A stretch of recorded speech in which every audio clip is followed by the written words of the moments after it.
అడవిలో తుని పిచ్చుక కుటుంబం. పక్షుల గ్రామంలో ఈ మధ్య పక్షులు కూడా మనుషులను బాగా గమనించడం మొదలుపెట్టాయి. అడవిలో ప్రశాంతంగా బ్రతకడం కంటే సిటీకి వెళ్లి పెద్ద పెద్ద బిల్డింగుల్లో ఉంటూ మనుషుల్లాగా డబ్బులు సంపాదించి బ్రతకడమే గొప్ప అని పక్షులు అనుకుంటాయి. మొదటిగా చిచ్చుకాకి ఈ ఆలోచన తెస్తుంది. ఒకరోజు అందరూ మహీకరత ఇంటి దగ్గర కూర్చొని మాట్లాడుకుంటూ ఉంటారు. ఏంటందరూ ఇంకా ఈ చెట్ల మీద ఈ అడవిలో కూర్చొని ఏం సాధిస్తున్నాం మనం? మనుషులను చూడండి, సిటీలో ఎంత గొప్పగా బ్రతుకుతున్నారో. ఏసీలో, కార్లు, పెద్ద పెద్ద విల్లాలు, సినిమా హాల్లో, అలాగే పెద్ద ఇల్లులు కూడా. మనం మాత్రం ఇంకా ఈ మట్టి ఇళ్లలో, చెట్ల తొరలో బ్రతుకుతున్నాం.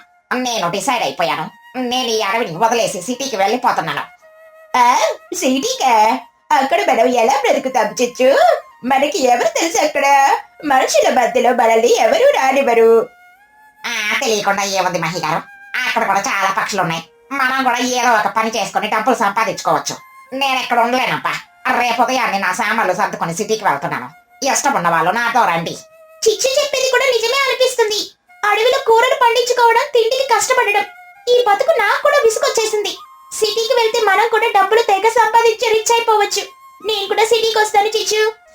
ఏమో చెట్టు, నాకు మాత్రం సిటీ అంటే భయంగా ఉంది. అక్కడ చాలా కోల ఖర్చులు ఎక్కువ అని విన్నాను.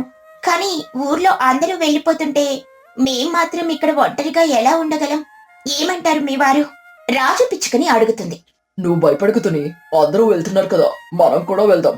అక్కడ కష్టపడి పని చేస్తే మంచి డబ్బులు సంపాదించొచ్చు. మన కూతురు బుజ్జికి మంచి చదువు చెప్పించొచ్చు. మనం కూడా సిటీకి వెళ్దాం. అలా చిచ్చుకాకిని చూసి ఊరి పక్షులంతా ఒక్కొక్కరుగా సిటీకి వెళ్లడం మొదలు పెడతారు. సిటీకి వెళ్లిన కొత్తలో అందరూ చాలా కష్టపడి పనిచేస్తారు. తుని పిచ్చుక, రాజు పిచ్చుక ఇద్దరూ కలిసి ఒక పెద్ద ఫ్యాక్టరీలో పనిచేస్తూ చాలా డబ్బులు సంపాదిస్తారు. సిటీలో ఒక మంచి ఇల్లు కూడా కొనుక్కుంటారు. కొన్ని సంవత్సరాలు హాయిగా గడిచిపోతాయి. తుని, రాజుల దగ్గర మంచి బ్యాంక్ బ్యాలెన్స్ ఉంటుంది. ఒకరోజు రాత్రి ఇద్దరూ మాట్లాడుకుంటూ ఉంటారు. తుని, మనం సిటీకి వచ్చి చాలా సంవత్సరాలైంది. మనం బాగానే డబ్బులు సంపాదించాం. కానీ ఇంకా ఎంతకాలం ఇలా వేరే వాళ్ళ దగ్గర కూలీ పనులు చేస్తాం? మనం సొంతంగా ఏదైనా బిజినెస్ చేస్తే బాగుంటుందని నా ఆలోచన. బిజినెసా? మనకి బిజినెస్ గురించి ఏం తెలుసు? అసలు సిటీలో ఏ బిజినెస్ పెట్టి సక్సెస్ అవ్వాలన్నా కూడా చాలా కష్టం. అయినా ఏ బిజినెస్ పెడదామని అనుకుంటున్నారు? మనకి వంట చాలా బాగా వచ్చు కదా తుని. మన అడవి స్టైల్లో కూరలు, బిర్యానీలు వండితే సిటీ జనాలు తెగ ఇష్టపడతారు. మనం ఒక పెద్ద రెస్టారెంట్ పెడదాం. పక్షులకి, మనుషులకి అందరికీ నచ్చేలా రుచికరమైన తిండి పెడదాం.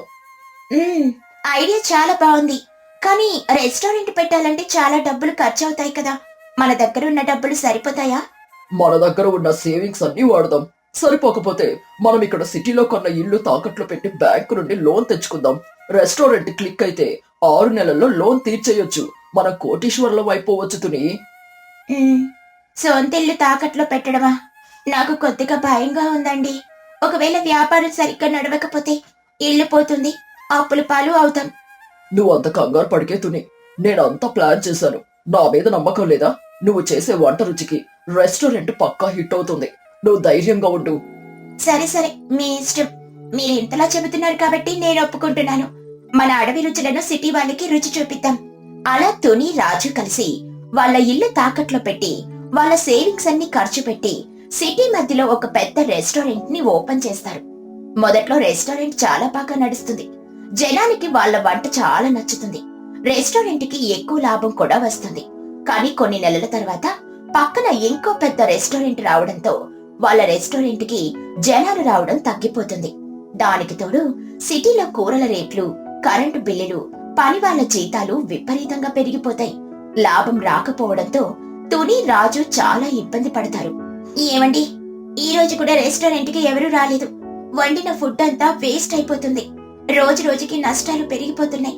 బ్యాంక్ వాడు లోన్ ఈఎంఐ కట్టమని రోజు ఇంటికొచ్చి గొడవ చేస్తున్నాడు. నాకు చాలా భయం వేస్తుందండి. నాకు కూడా ఏమీ అర్థం కావట్లేదు తుని. మనం తీసుకున్న నిర్ణయం తప్పైపోయింది. సిటీలో పోటీ తీవ్రంగా ఉంది. మనం వాళ్ళ మార్కెటింగ్ ముందు నిలబడలేకపోతున్నాం. రోజు ఖర్చులు 100 రూపాయలు అయితే వస్తున్న లాభం 10 రూపాయలు కూడా లేదు. ఇప్పుడు ఏం చేద్దాం మరి? ఇల్లు తాకట్లో ఉంది. అప్పులు తీర్చకపోతే వాళ్ళు ఇల్లు లాగేసుకుంటారు. మన బుజ్జి స్కూల్ ఫీజు కట్టడానికి కూడా డబ్బులు లేవు. ఇప్పుడు మనకి ఏం చేయాలో తెలియడం లేదు.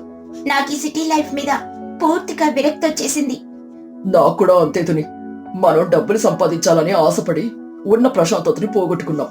అడవిలో ఉన్నప్పుడు డబ్బులు లేకపోయినా హాయిగా కడుపు నిండా తిని ప్రశాంతంగా నిద్రపోయేవాళ్ళం. ఈ సిటీలో రోజు టెన్షన్ తప్ప ఏమీ లేదు. ఈ గోల నుండి బయటపడాలి. అయితే మనం ఒక పని చేద్దాం. ఈ రెస్టారెంట్, ఇల్లు అన్ని బ్యాంక్ వాళ్ళకి ఇచ్చేద్దాం. మిగిలిన అప్పులు తీర్చేద్దాం. మనం మళ్ళీ మన అడవికి వెళ్ళిపోదాం.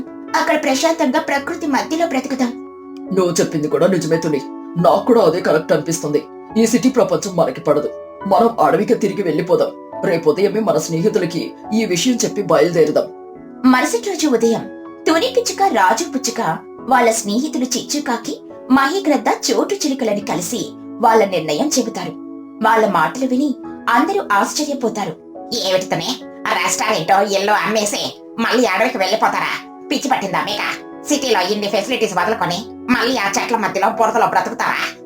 అవును తుని, వ్యాపారంలో నష్టాలు సహజం. కావాలంటే మేము కొద్దిగా డబ్బులు అప్పిస్తాము. వేరే ఏదైనా చిన్న పని చేసుకుని సిటీలోనే ఉండండి. అడవికి వెళ్లి ఇప్పుడు కొత్తగా ఏం చేస్తారు? అక్కడ తిండి కూడా దొరకదు సరిగ్గా. వద్దు చోటు, మాకెవరి దగ్గర అప్పులు తెచ్చుకుని ఇంకా కష్టాల్లో పడడం ఇష్టం లేదు. ఈ సిటీలో డబ్బులుంటేనే విలువ, కానీ ప్రశాంతత లేదు. మాకు ప్రకృతితో కలిసి బ్రతకడమే ఇష్టం. మేమెప్పుడూ అడవిని వదిలొచ్చి తప్పు చేశాం. ఇప్పుడు మళ్ళీ మన సొంత ఊరికి వెళ్తున్నాం. అవును స్నేహితులారా, మనుషులని చూసి మనం మోసపోయాం. వాళ్ళలాగా బ్రతకాలని మన స్వభావాన్ని మార్చుకున్నాం. కానీ పక్షులకి అడవే అసలు ఇల్లు. మేము బయలుదేరుతున్నాం. మీరు కూడా ఎప్పటికైనా అడవికి తిరిగి వస్తారు చూడండి. మీ ఇష్టం తోటి. మీరింత గట్టిగా డిసైడ్ అయ్యాక మేమేమీ అనలేము. జాగ్రత్తగా వెళ్ళండి. అడవిలో కూడా ఏమైనా కష్టం వస్తే మమ్మల్ని అడగండి. మేము సిటీ నుండి సహాయం చేస్తాం.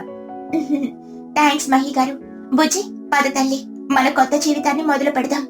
టోనీ పిచ్చుక, రాజు పిచ్చుక వాళ్ళ కూతురు బుజ్జి పిచ్చుకతో కలిసి సిటీ నుండి బయలుదేరి వాళ్ళ పాత అడవికి తిరిగి వస్తారు. అడవికి వెళ్ళగానే అక్కడ పచ్చ పచ్చటి చెట్లు, చల్లటి గాలి, స్వచ్ఛమైన నీళ్లు వాళ్ళని స్వాగతిస్తున్నట్లు వాళ్ళు అడవిలో ఒక అందమైన ప్రశాంతమైన చోట కూర్చుంటారు. బుజ్జి పిచ్చుక గాలి పీల్చుకుంటూ, అమ్మా, ఇక్కడ గాలి ఎంత చల్లగా హాయిగా ఉండమ్మా. సిటీలో ఎప్పుడు వేడి గాలి, ధూళి, పొగ వచ్చేది. ఇక్కడ అసలు ఊపిరి పీల్చుకుంటుంటే ఎంత బాగుందో. అవును బుజ్జి, ఇదే మన సొంతిల్లు. ఇక్కడ కార్స్ హారన్లు లేవు, ఫ్యాక్టరీల చప్పుళ్ళు లేవు. కేవలం ఆకుల సవ్వడి, ప్రకృతి సంగీతం మాత్రమే ఉన్నాయి. మన సిటీలో ఎన్ని రోజులు ఈ ఆనందాన్ని మిస్ అయ్యాము. నిజమేనండి. ఇక్కడ ఎవరితో పోటీ లేదు. మన కడుపు నిండితే చాలు అన్న తృప్తుంది. ఇప్పుడు మనం ఇక్కడ ఒక చిన్న గుడిసె వేసుకుందాం. నేను వెళ్లి కట్టెలు, పుల్లలు, తీగలు, పెద్ద పెద్ద తాటి ఆకులు తెస్తాను. నువ్వు బుజ్జి ఇక్కడ స్థలాన్ని శుభ్రం చేయండి. ఈ రోజు సొంతంగా మన చేతులతో మంచి గుడిసె కట్టుకుందాం. ముగ్గురు కలిసి చాలా సంతోషంగా అడవిలో పనిచేస్తారు. రాజు తెచ్చిన పుల్లలు, తీగలతో తుని మరియు బుజ్జి కలిసి ఒక చిన్న అందమైన గుడిసె కట్టుకుంటారు. ఆ గుడిసె చుట్టూ పచ్చ పచ్చటి గడ్డి, పక్కనే ఒక చిన్న తోట కూడా ఏర్పాటు చేసుకుంటారు. రాత్రంతా ఆ గుడిసెలోనే చాలా ప్రశాంతంగా, ఎలాంటి భయం, టెన్షన్స్ లేకుండా నిద్రపోతారు. మరుసటి రోజు ఉదయం లేచాక వాళ్ళు మాట్లాడుకుంటారు. రాత్రి నాకెంత హాయిగా నిద్ర పట్టిందో తెలుసా? సిటీలో ఎప్పుడు బయట నుండి కార్ల చప్పుడు వచ్చేది. ఇక్కడ మాత్రం చీకటి పడగానే మొత్తం నిశ్శబ్దం. నాకు ఈ అడవి చాలా ఇష్టంగా ఉంది. సిటీ నుండి అడవికి వచ్చాక ఎలాంటి సౌండ్స్ లేవు నాన్న. అవును బుజ్జి, ఈ ప్రశాంతమైన గాలి, ఆ పచ్చదనం చూస్తుంటే నాకు తెలియని సంతోషం వస్తుంది. అసలు మనం ఇన్ని రోజులు ఇంత మంచి ప్రదేశాన్ని వదిలి ఎందుకు సిటీకి వెళ్ళామా అని అనుకుంటున్నాను. నిజమే తుని, కానీ మనం ఇక్కడ బ్రతకాలంటే ఏదో ఒక ఆధారం ఉండాలి కదా. మనం ఏం పని చేద్దాం? నాకు ఒక ఆలోచన వస్తుంది. మనం సిటీ నుండి తెచ్చుకున్న అనుభవంతో అడవిలో దొరికే వస్తువులను అమ్ముకుంటే ఎలా ఉంటుంది? తుని, నేను ఒక మంచి ఆలోచన చేశాను. మన అడవిలో ఉన్న చెరువు చాలా పెద్దది. అందులో రకరకాల రుచికరమైన చేపలు దొరుకుతాయి. నేను రోజు ఉదయాన్నే లేచి వల వేసుకుని చెరువులోకి వెళ్లి చేపలు పడతాను. చేపలు పట్టడమా? కానీ ఈ అడవిలో మనకి ఎవరు కొంటారు? ఇక్కడ ఎవరూ లేరు కదా. అడవిలో కాదు తుని, నేను పట్టిన చేపలని నువ్వు ఆకులలో పెట్టి మంచిగా ప్యాక్ చేయి. నేను రోజు మధ్యాహ్నం సిటీకి వెళ్లి అక్కడున్న పక్షులకి, మనుషులకి ఈ ఆర్గానిక్ అడవి చేపలని అమ్మి పెడతాను. సిటీలో ఉన్న వాళ్ళకి చెరువు చేపలంటే చాలా ఇష్టం. మంచి రేట్ వస్తుంది. వా, ఇది చాలా మంచి ఐడియా. మనం అడవిలో ప్రశాంతంగా ఉంటూ సిటీ వాళ్ళకి మన అడవి సరుకులు అమ్మి డబ్బులు సంపాదించుకోవచ్చు. దానివల్ల మనకి రోజువారీ ఖర్చులకి, బుజ్జి చదువుకి ఎలాంటి ఇబ్బంది ఉండదు. నేను కూడా మీకు సహాయం చేస్తానమ్మా. నేను ప్యాకింగ్ చేస్తాను. సంతోషంగా మన కుటుంబం బ్రతుకుతాము. రాజు పిచ్చుక రోజు ఉదయాన్నే లేచి చెరువులోకి వెళ్లి వల వేసి తెగ ఫ్రెష్ చేపలు పట్టుకొచ్చేవాడు. తుని పుచ్చి కలిసి ఆ చేపలని తాటి ఆకులలో అందంగా ప్యాక్ చేసేవారు. రాజు పిచ్చుక వాటిని తీసుకుని సిటీకి వెళ్లి అడవి చెరువు చేపలు, ఫ్రెష్ చేపలు అని అరుస్తూ అమ్మేవాడు. సిటీలో ఉన్న పక్షులు, మనుషులు ఆ ఫ్రెష్ చేపలని చాలా ఇష్టంగా కొనేవారు. రాజుకి మంచి లాభాలొచ్చేవి. రాజు పిచ్చుక సిటీ నుండి తిరిగొచ్చి, తుని, ఈ రోజు తెచ్చిన చేపలన్నీ గంటలోనే అయిపోయాయి. చూడు మనకి ఎంత లాభం వచ్చిందో. సిటీ వాళ్ళకి అడవి కూరలు, చేపలు అంటే తెగ పిచ్చి. మనకి బిజినెస్ చాలా బాగా సెట్ అయిపోయింది. ఇప్పుడు మనకి ఎలాంటి అప్పులు లేవు. ఎవడి దగ్గర తల దించుకుని పని చేయాల్సిన అవసరమే లేదు. మనం అడవిలో రాజా రాణిలాగా బ్రతుకుతున్నాం. ఈ రోజు నేను కూడా చెరువు దగ్గరకు వచ్చి చిన్న చేపలు పట్టాను తెలుసా. అక్కడ అస్సలు బోట్ కొట్టడం లేదు. నాకెప్పుడు ఈ అడవిని వదిలి వెళ్ళాలని లేదు. అవును తల్లి, ప్రకృతి మనకి కావాల్సింది ఇస్తుంది. అది మనం అర్థం చేసుకోకుండా ఆర్టిఫిషియల్ లైఫ్ వెంట పరిగెత్తుతాం. ఇప్పుడు తెలుసుకున్నాం. తుని పిచ్చుక, రాజు పిచ్చుక వాళ్ళ కూతురు బుజ్జి కలిసి అడవిలో వేసుకున్న ఆ చిన్న గుడిసెలో చాలా ఆనందంగా బ్రతకడం మొదలు పెట్టారు.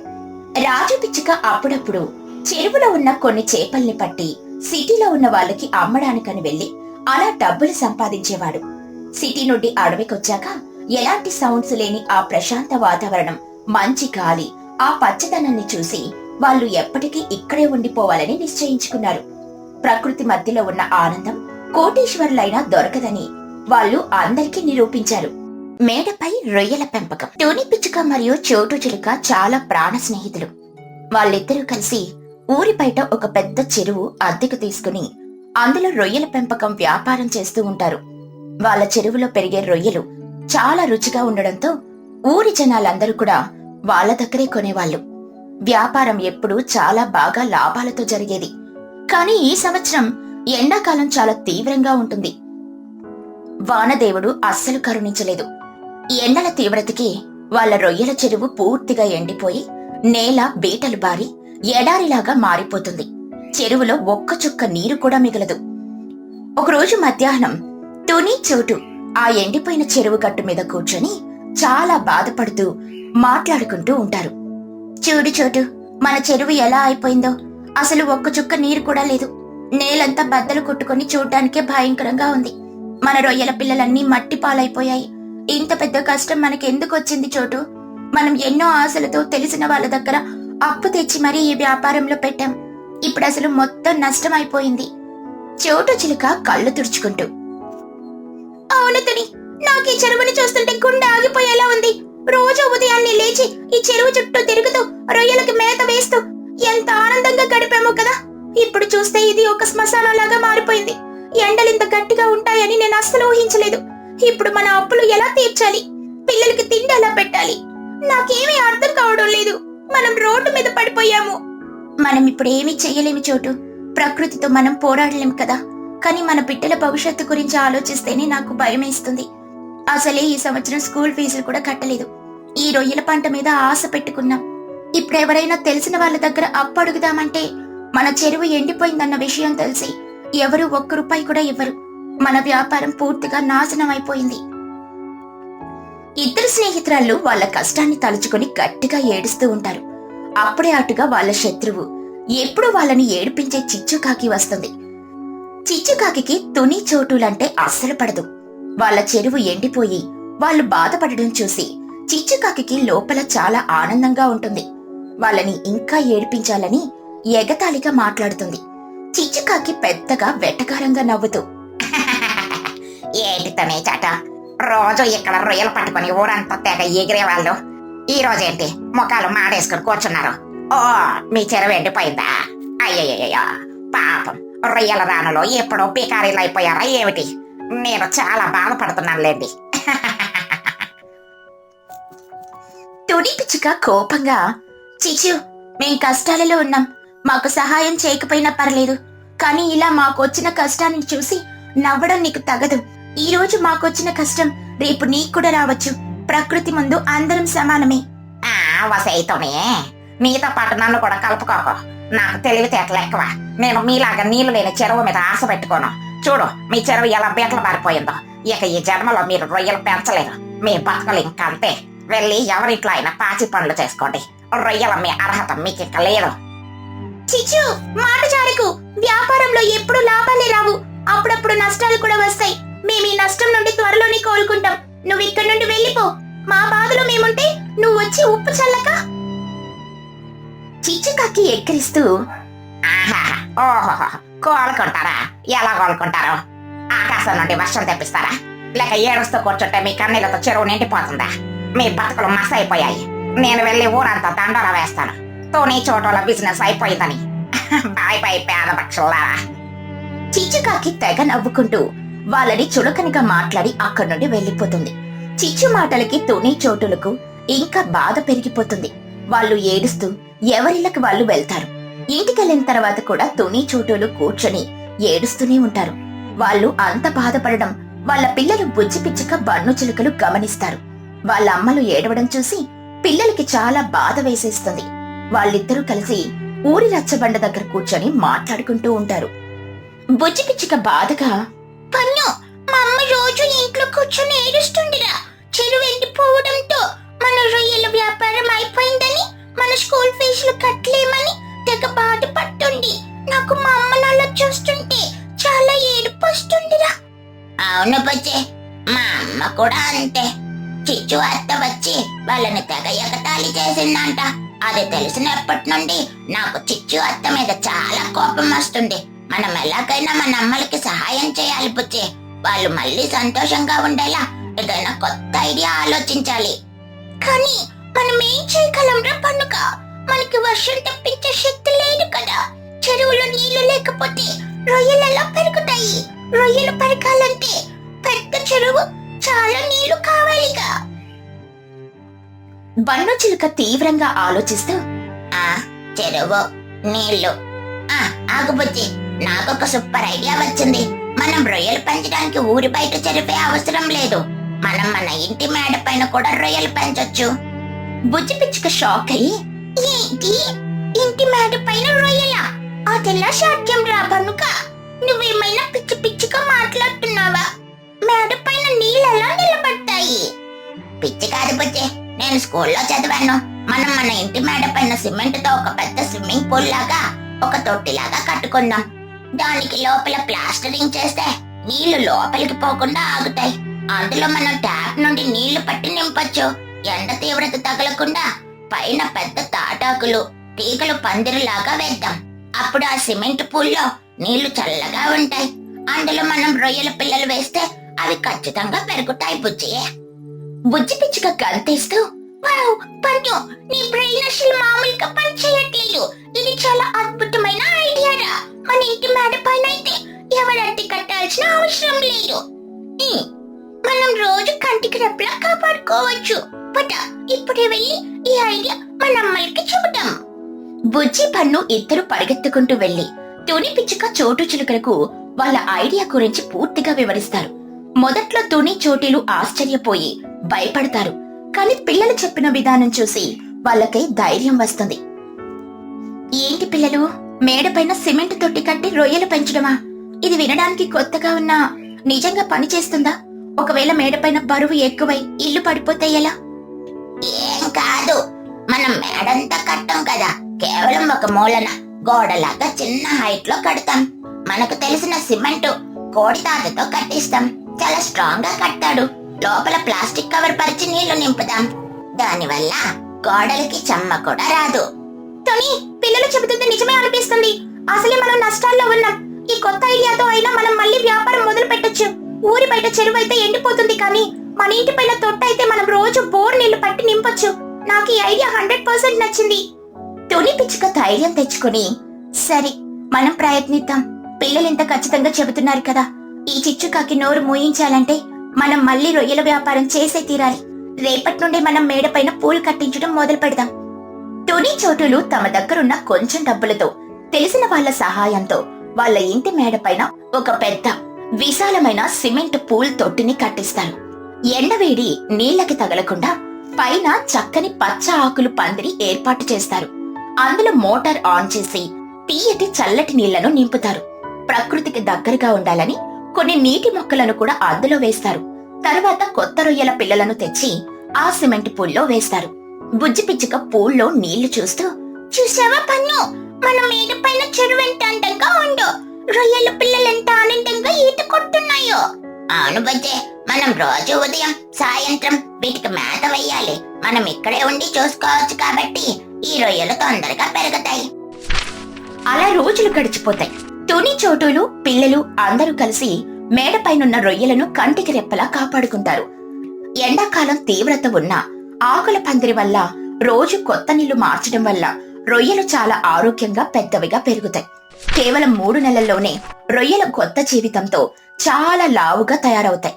ఊరి చెరువులో కంటే ఈ మేడపైన పెరిగిన రొయ్యలు ఇంకా రుచిగా స్వచ్ఛంగా తయారవుతాయి. తుని పిచ్చుక ఒక పెద్ద రొయ్యని చేతిలోకి తీసుకుని, వావ్, చూడు చూడు, మన రొయ్యలు ఎంత అద్భుతంగా పెరిగాయో. ఊరి చెరువులో కూడా ఎప్పుడు ఇంత పెద్ద రొయ్యలు రాలేదు. పిల్లలు చెప్పిన ఐడియా మనల్ని బ్రతికించింది. అవును తుని, నా కళ్ళల్లో నీళ్ళొస్తున్నాయి. మన కష్టాలన్నీ తీరిపోయాయి. ఈ రోజు నుండి మనం వీటిని తీసుకెళ్లి ఊరి రచ్చబండ దగ్గర అమ్ముదాం, జాతర చేద్దాం. తుని, చోటులు వాళ్ళ మేడపైన పెరిగిన పెద్ద పెద్ద రొయ్యలను గంపలలో నింపుకుని ఊరి రచ్చబండ దగ్గరికి తీసుకెళ్లారు. తుని, చోటుల ఫ్రెష్ రొయ్యలు అని గట్టిగా అరుస్తూ అమ్ముతూ ఉంటారు. ఊరి పక్షులందరూ ఆశ్చర్యపోతారు. మహీగ్రద్ద ఆశ్చర్యంగా, ఏంటి తుని, ఇవి రొయ్యలా? అసలు చెరువులన్నీ ఎండిపోయాయి కదా, మీకు ఎంత పెద్ద ఫ్రెష్ రొయ్యలు ఎక్కడి నుండి వచ్చాయి? ఇవి చూడ్డానికి చాలా అందంగా లావుగా ఉన్నాయి. నాకు 1 కేజీ ఇవ్వు. నాకు కూడా 2 కేజీలు కావాలి తుని. అసలు మీరు ఈ ఎండాకాలంలో రొయ్యలను ఎలా పెంచారో నాకు అర్థం కావడం లేదు. రుచి మాత్రం అద్దరిపోతుందనుకుంటా. తుని పిచ్చుక నవ్వుతూ, ఇవి చెరువులో పెరిగిన రొయ్యలు కావు మహి గారు. ఇవి మా ఇంటి మేడపైన పెంచిన రొయ్యలు. మా పిల్లలు పుచ్చి పన్నుల ఐడియాతో ఇంటిపైన సిమెంట్ పూలు కట్టి పెంచాం. అందుకే ఇంత ఫ్రెష్ గా ఉన్నాయి. పక్షులందరూ పిల్లల తెలివిని తెగ పొగుడుతూ రొయ్యలను క్యూ కట్టి మరీ కొనుక్కుంటారు. ఈ గోలంతా విని ఇంట్లో ఉన్న చిచ్చుకాకి కంగారుగా బయటకొస్తుంది.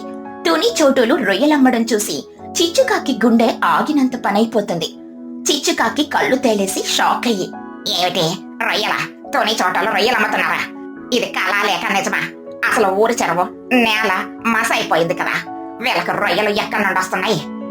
ఎవరి దగ్గరైనా దొంగతనం చేశారా ఏమిటి? చిన్నుకాకి అక్కడికొచ్చి, దొంగతనం కాదమ్మా, వాళ్ళ ఇంటి మేడపైన పెద్ద తొట్టి కట్టి రొయ్యలు పెంచారట. ఊరిలో అందరూ తెగ కొనుక్కుంటున్నారు. నాకు కూడా 1 హాఫ్ కేజీ కొనివ్వమ్మా, నాకు రొయ్యలు కూడా తినాలనుంది. చిచ్చుకాకి కోపంగా కుళ్ళుతో, నార్మస్కరా దద్దమ్మా, ఇంటి మేడపైన రొయ్యలు పెంచడమా? ఇదెక్కడ తెలివిరా బాబు? వీళ్ళు నష్టాల్లో పోయారనుకుంటే కొత్త ఐడియాతో ఇంకా పెద్ద కోటీశ్వర్లు అయిపోతున్నారు. నా వల్ల ఈ గోల చూడలేకపోతున్నాను. చిచ్చుకాకి కుళ్ళుకుంటూ కోపంతో సూటిగా తుని దగ్గరకొస్తుంది. చిచ్చుకాకి ఎక్కిరిస్తూ, ఏమైతోనే ఏదో ఇంటి పైన 2 రొయ్యలు పెంచి పెద్ద సైంటిస్ట్ లాగా ఫీల్ అయిపోతున్నావా? ఆ మేడ పైన పెంచిన రొయ్యలు రుచిగా ఉంటాయా ఏంటి? చెరువులో పెంచితేనే టేస్ట్ వస్తుంది. జిల కొట్టి చేస్తూ ఉంటాయి ఆ రొయ్యలు. తుని పిచ్చుక నవ్వుతూ, ఏంటి చిచ్చు, ఇంకా నీకు కుళ్ళు బుద్ధి పోలేదా? చెరువులో కంటే మా మేడపైన నీళ్లు చాలా స్వచ్ఛంగా ఉన్నాయి. అందుకే ఈ రొయ్యలు ఇంత రుచిగా ఉన్నాయి. నీకు అనుమానం ఉంటే తీసుకో, ఈ 1 రొయ్య ఫ్రీగా ఇస్తున్నాను. వెళ్ళి కూర వండుకొని తిను. నీ కుళ్ళు, నీ కోపం 2 తీరిపోతాయి. అవును చిచ్చు, నువ్వు మా నష్టం చూసి నవ్వావు, కానీ మేము ఆ నష్టం నుండి కొత్త దారి వెతుక్కున్నాం. శత్రువులుంటే బాధపడే బదులు ఇంకా కసిగా కష్టపడి పైకి రావాలని నువ్వే మాకు నేర్పించావు. నీకు చాలా థ్యాంక్స్ చిచ్చు. తుని, చోటుల దీక్ష, పిల్లల తెలివితేటల్ని చూసి ఊరి జనాలందరూ గట్టిగా చప్పట్లు కొడతారు. చిచ్చుకాకి సిగ్గుతో తలదించుకుని 1 మాట కూడా మాట్లాడలేక అక్కడి నుండి మెల్లగా జారుకుంటుంది.